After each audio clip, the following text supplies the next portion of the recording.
Please give a wonderful, wonderful round of applause, as if you're going to get some free drinks like I got just a minute ago, for Wesley Faulkner.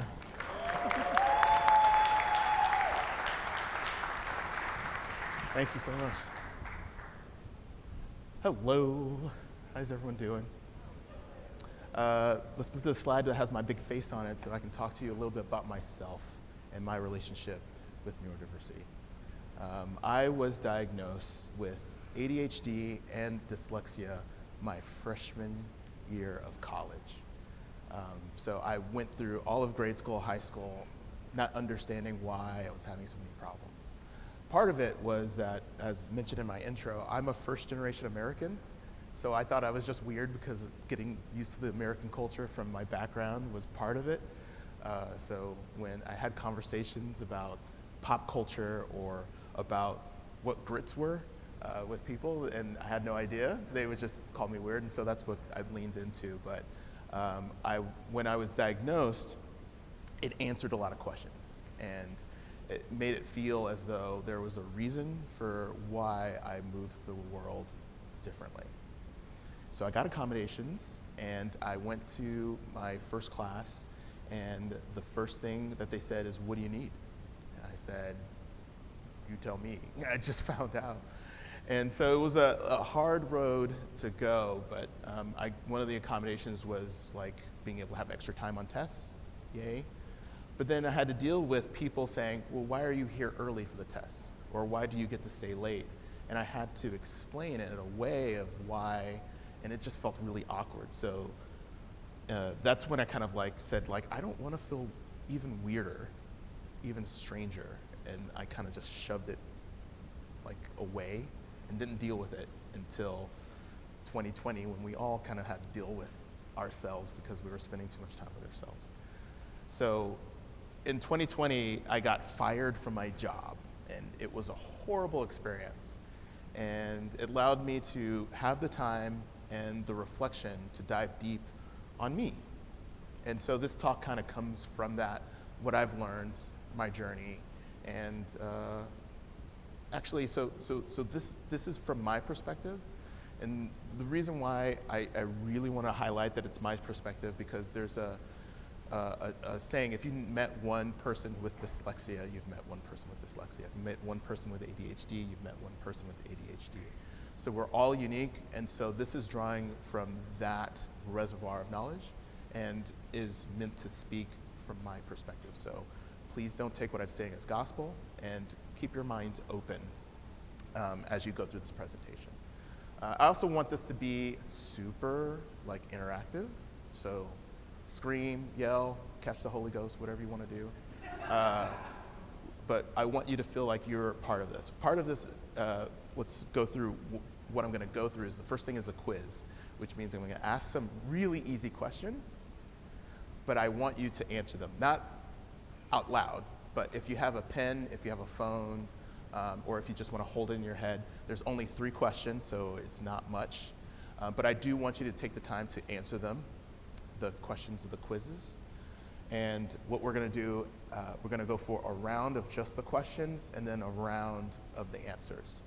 And so, once again, don't shout out the answers now, but I do want you to take some time to think about it.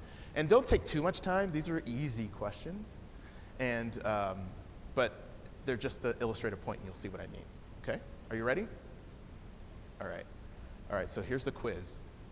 And so I'm going to put the questions on the screen, and then I'm going to read the question twice and then move to the next question.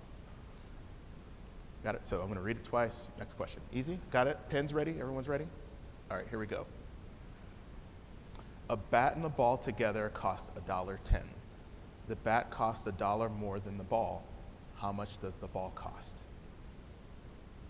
A bat and a ball together cost $1.10. The bat costs $1 more than the ball. How much does the ball cost? How many of each animal did Moses take on the ark? How many of each animal did Moses take on the ark? What characters come to mind when you think of neurodiversity? What characters come to mind when you think of neurodiversity? All right. I hope everyone wrote those down or at least have the answers in your head. Okay, so this is where you can shout out the answer. But for the first question, what was the answer that you got? Ball costs 5 cents. Now, if you thought the ball cost 10 cents, that's fine, but it doesn't cost 10 cents because it's $1 more. So 5 cents and $1.05. Okay? Right? All right, next question. How many of each animal did Moses take on the ark? The answer is 0. Right? He did not bring 2. Maybe you're thinking of Moses. Or you're thinking of Noah. See? Right? So the answer is 0. How many got that right? A few? Okay, you caught that? All right. What characters come to mind when you think of neurodiversity? All right, so this one is not really a right answer, but sometimes you think of these movies. You think of this representation of Rain Man or Temple Grandin or the Imitation Game. Those are all characterizations of people who are different, and their difference was kind of the central focus of the movie. One thing about this, since we're talking about representation and why it's important, that these actors are all considered neurotypical. And these characters were basically portrayals of ASD. And why I wanted to bring this up is because there are more things and more representations of people in the real world, but the media kind of informs what people look like and what they sound like. And if you also notice, they're all white, which is different. And for the most part, at least Temple Grandin was a good example of being a woman with ASD, but that is rare when you talk about media. So let's go over some terms. There's something around the world neurodiversity that bothers me a lot. And if you're one of those people where you hear PIN number and you're like, ugh, if you hear those terms where it feels like people are using it wrong, like I feel nauseous instead of I feel nauseated. That's kind of how I feel around these terms. And so let's go through some definitions just to make sure we clear that up. Let's talk about what neurotypical is. So neurotypical is basically the baseline. It's what everyone is considered to be quote unquote normal. So when you hear someone is neurotypical, that's what they're describing. When you hear neurodivergent, those are things that are not.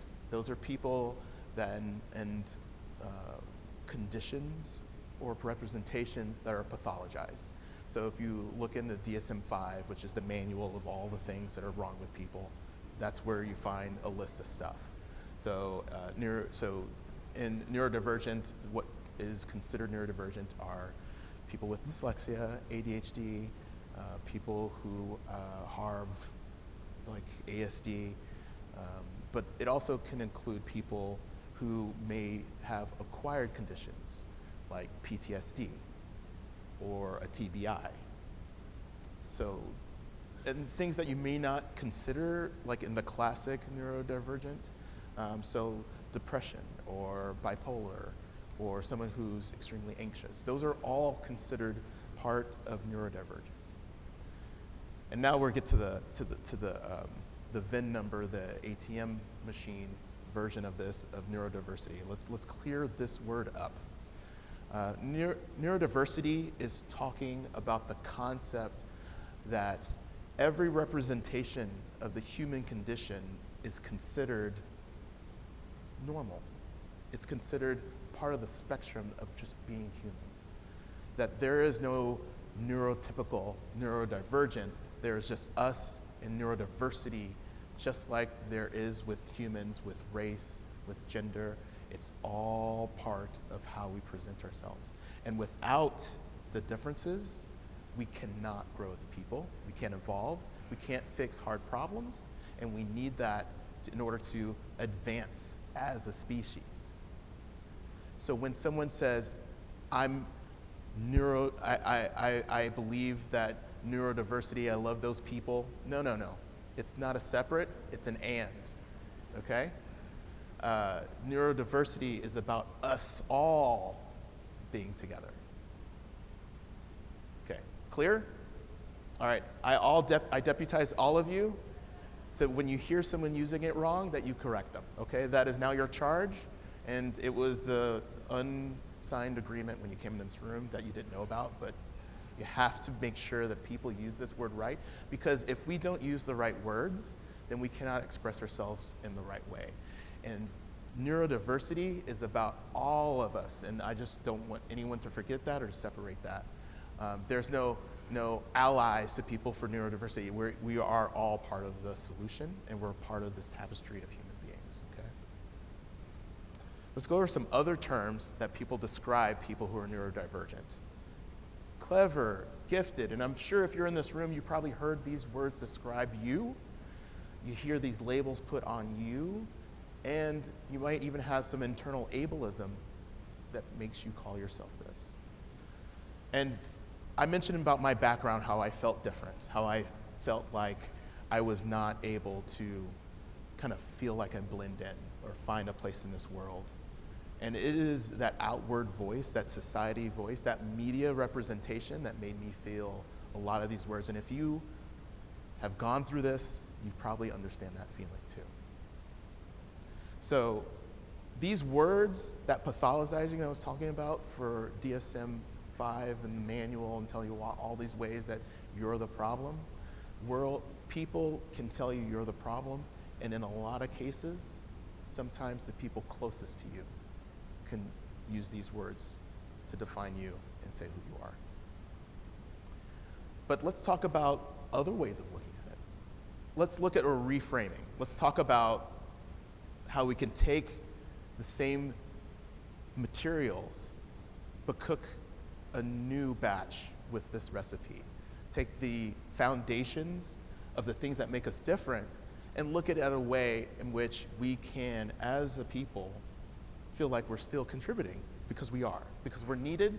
No, we are essential to making sure that we all do better. So let's talk about some words. Sometimes people are sensitive around words like VIN number. Sometimes people are sensitive about how the tones of words, how things go together. Sometimes you could be called picky or a grammar Nazi. But what you can be is a person who's a wordsmith that can hear the nuance of the words, see how they work together, how they flow together. I once was told that I was too brief, that I was just, my wording was too dense. I didn't use enough words. And then someone else told me that the way that I write was poetic. I was like, oh, that's a nice way of looking at it. This is the same way. So there's two sides to every coin. Is someone sensitive to noise? Someone sensitive to some frequencies? There is even some people who can hear electricity, like have sensory issues. Those people can really detect things that other people can't. I know that some people are really sensitive to smells, like smoke. Maybe you can detect there's a problem before people would even notice that. There might be a leak, a gas leak, a radiation leak, or something like that.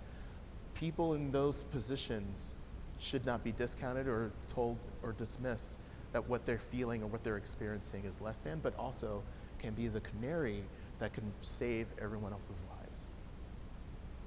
Same with visuals. If you have different color palettes, different shapes, different things that go together, you might be a really great designer. You might be someone who's able to put things together.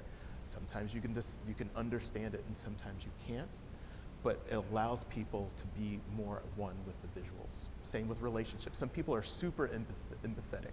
They can feel what other people are feeling. They might be called too sensitive, but they can also be people that can relate to groups that are outside of other people's. The ones that that you can have the consideration where you can make better services, better products. You can help smooth over difficult relationships because you can feel both sides. Don't fall into the trap of seeing these as only as negatives. They are positives, and embrace that.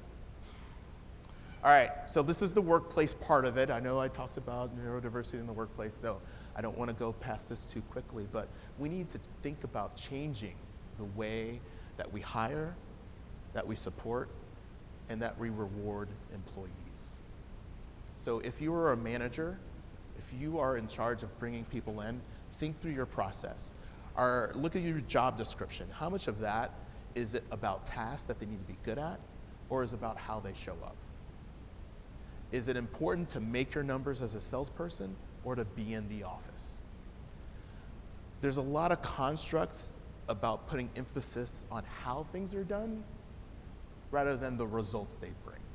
And so it's important to look at your hiring process, allow for specialization. You don't have to be the jack of all trades. Think about flexible hours. Do you need to work a 9 to 5, or can you just get the work done?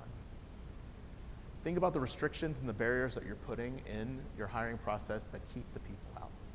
And while people are in, think about accommodations. What do they need? Do they need someone to just transcribe some of their presentations? Do they need people to be able to participate in roundtables where they can talk audibly? Or do they need written summaries before you go into a meeting? Think about all those things that are accommodations that need to be like a good keyboard or a better chair. There are other accommodations that are available for people. Be clear on expectations. Make sure that people are going in the direction you want to and that you have a shared goal and that is communicated. Sometimes if you just say, just do the right thing, hey, your right thing and my right thing might be divergent, and I could feel very confident I'm doing the right thing, but then we butt heads because we aren't talking about the same thing. So be clear and communicate. And encourage experimentation. So when people think different, maybe they do things differently. And allow them the latitude to kind of explore and do the things that they feel is the right direction, even if you don't fully understand. But look at the results, and that's where you grade people by. And when I say results, it doesn't mean necessarily that they got the goal, but they can get the information to understand why that may not have been a good path. And that gets folded and put forward to everyone else, and everyone can benefit.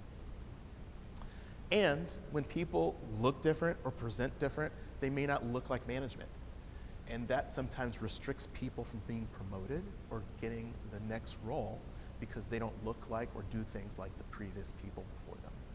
So make sure that when you're retaining people, to keep them in the loop and keep them progressing, that you look at them objectively and not subjectively.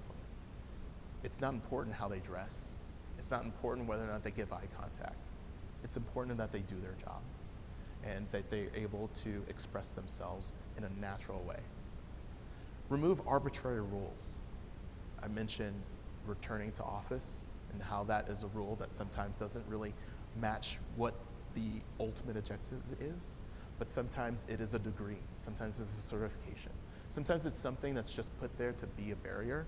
Get those out of there. And if someone does something different and it works out, give them praise. Don't call it a fluke. Don't think of it as just, it's something weird, it worked out one time.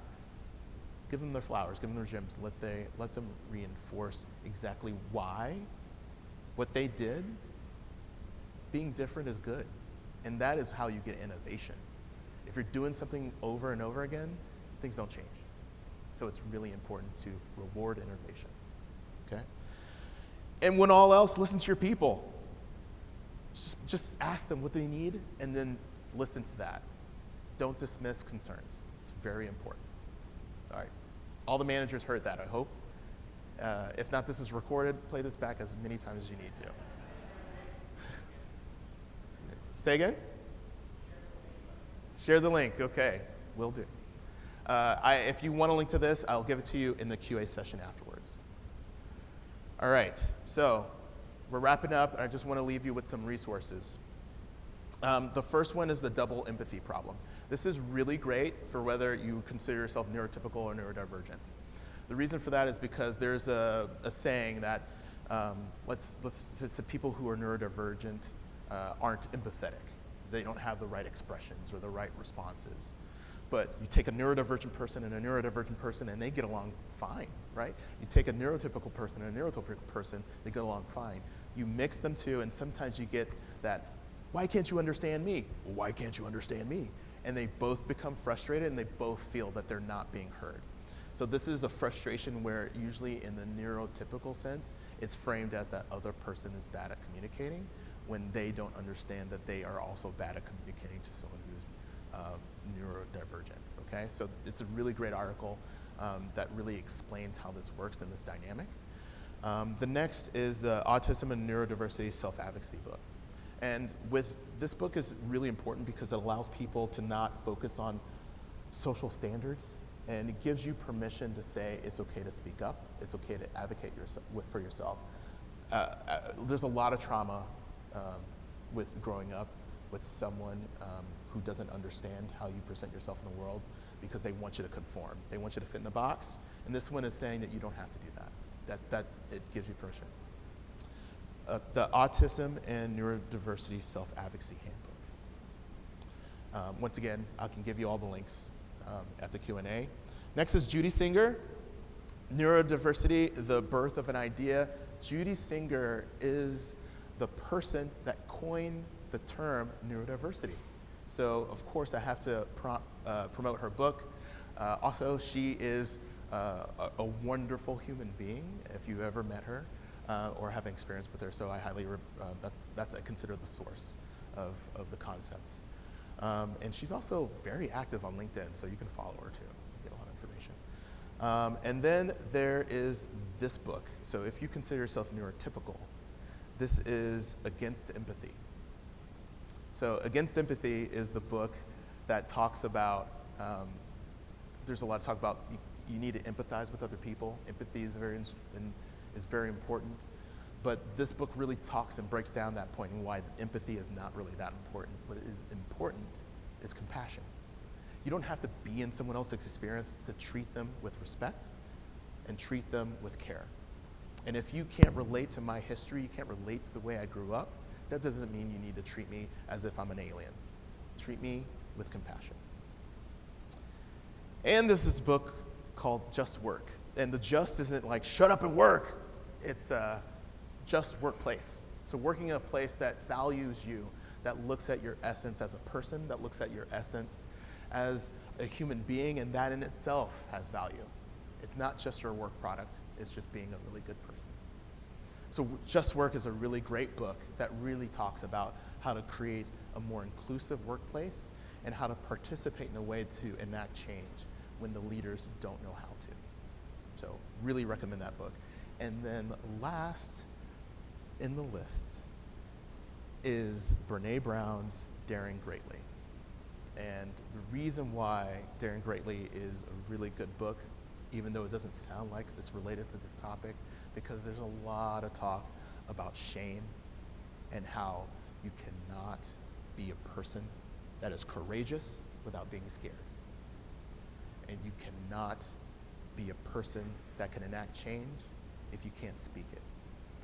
And if you are a leader, it takes a certain level of vulnerability to give permission for other people to be vulnerable. And if you want to have a really good workplace, you need to make sure that you model the behavior that you want to encourage. So vulnerability is key to making sure that you make the change. It's key for me being on the stage to be able to say, hey, you know those weird people that you hear about in the media? That's me. I can self-identify, and I can also say, I'm myself, and you should get to know me. And it's okay to be different. It's okay to be all in on being you. All of that's okay, and so that's a really good book for that. And I want to say thank you. I will be across the way for Q&A, so I can give you slides, I can answer your questions, and I really would like to talk to you. So please join me across the way in the Q&A space. Thank you.